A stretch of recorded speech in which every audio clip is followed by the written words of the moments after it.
الكريم فقد قال الله تعالى في القرآن المجيد والفرقان الحميد. أما بعد فأعوذ بالله من الشيطان الرجيم. بسم الله الرحمن الرحيم. ومن يؤت الحكمة فقد أوتي خيرا كثيرا. صدق الله العظيم. جس کو حکمت یعنی دانائی عطا کر دی گئی تو گویا اسے خیر کثیر عطا کر دی گئی. جناب صدر، محترم اساتذہ کرام اور میرے عزیز ساتھیوں، السلام علیکم. مجھے آج جس موضوع سخن پہ لب کشائی کا موقع ملا ہے وہ ہے اقبال بطور فلسفی.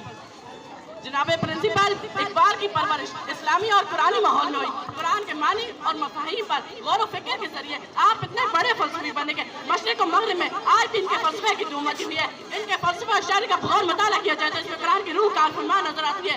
فلسفہ اقبال کے اجزاء ترکیبی قرآن و سنت نبی صلی اللہ علیہ وسلم ہے. اس لیے اقبال کے فلسفے کو فلسفہ محمدی صلی اللہ علیہ وسلم بھی کہا جا سکتا ہے. تیرا سراپا یا نبی تفسیر ہے قرآن کی، تیرا سراپا یا نبی تفسیر ہے قرآن کی. والليل طه جبی والشمس ہے چہرہ تیرا. سرکش جو تھے مائل ہوئے، دشمن جو تھے قائل ہوئے. مسرور کن کس قدر جا مصطفیٰ لہجا تیرا. اقبال 20ویں صدی کا ایسا منفرد اور متاثر کن نابغہ ہے جس کی ذہنی اور فکری نشوونما قرآن سے ہوئی اور یہ اپنی نشوونما میں جیسے جیسے کامل ہوتا چلا گیا حقیقت قرآن کے طریقے سے پرواہ ہوتے چلے گئے، جس کا عملی نتیجہ یہ نکلا کہ کلام اقبال انسانیت کی فلاح و نجات کا بحر بےقرار بن گیا اور ملت اسلامی کی ذہنی و قلبی امراض کی تشخیص و علاج کے لیے چارہ گر ثابت ہوا. یوں اقبال نے حکیم الامت کا خطاب پایا. بالحقیقت یہ قرآن مقدس اور عشق رسول صلی اللہ علیہ وسلم کا ہی فیضان پہ پایا اور برکت ابدی تھی جس نے اقبال کو علم و حکمت، متاع ایمان اور فکر و نظر کی کمال بلندی تک پہنچایا. قوت عشق سے ہر پس کو بالا کر دے، قوت عشق سے ہر پس کو بالا کر دے، دہر میں اسم محمد سے اجالا کر دے.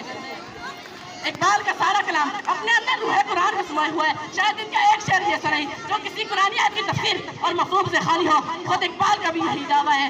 رموز بے خودی کی نظم میں اس کا انہوں نے یوں اظہار کیا: گر دلم آئینہ بے جوہرس، گر دلم آئینہ بے جوہرس، ور بہر کم غیر قرآن مزمرس. اگر میرے دل کا آئینہ جوہر سے خالی ہے اور میرے کلام میں قرآن کے علاوہ کچھ اور پوشیدہ ہے، پردہ نموز فکرم جاکن، پردہ نموز فکرم جاکن، ای خیابہ راز خارم پاکن. اگر میں قرآن کے علاوہ کچھ اور کہہ رہا ہوں تو آپ صلی اللہ علیہ وسلم میرے فکر کے شر کا پردہ چاک فرما دیجئے اور دنیا کو میرے کانٹے سے پاک کر دیجئے.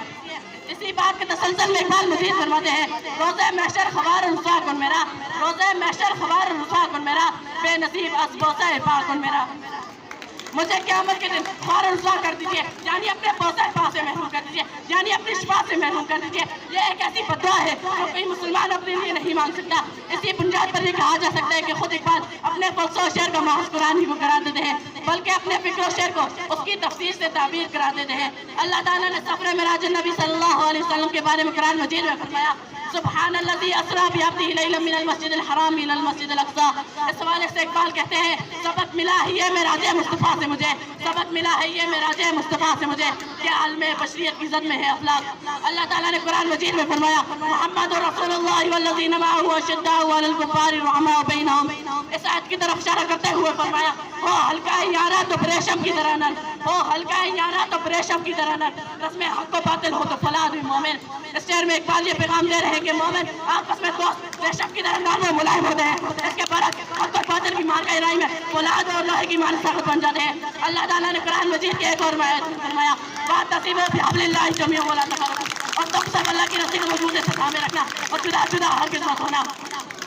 اس شعر میں تو حق تفرقے سے گریز کا سبق ملتا ہے. اللہ تعالیٰ نے قرآن مجید کے ایک اور آیت میں فرمایا: ان اللہ لا یغیر ما بقوم حتی یغیر ما بانفسہم.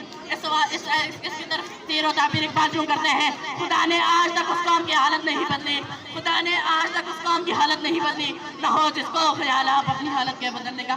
یقین جانو اللہ کسی قوم کی حالت اس وقت تک نہیں بدلتا جب تک وہ قوم اپنے حالات میں تبدیلی نہ لے آئے.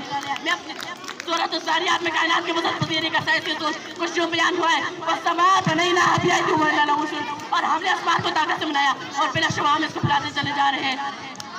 اقبال اس شعر کا مفہوم، اس آیت کا مفہوم بہت خوبصورت انداز سے یوں بیان کیا ہے: یہ کائنات ابھی نہ تمام ہے شاید، یہ کائنات ابھی نہ تمام ہے شاید، یہ آ رہی ہے دم دم صدائے کن فیکون۔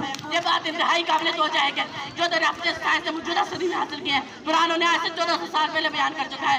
میں اپنی تقریر کا اختتام ان اشعار سے کروں گا: اٹھو میری دنیا کے غریبوں کو جگا دو، اٹھو میری دنیا کے غریبوں کو جگا دو، کاخ عمرہ کے در و دیوار ہلا دو، جس کے ایسے دہکا کو میسر نہ ہو روزی، اس کھیت کے ہر خوشے گندم سے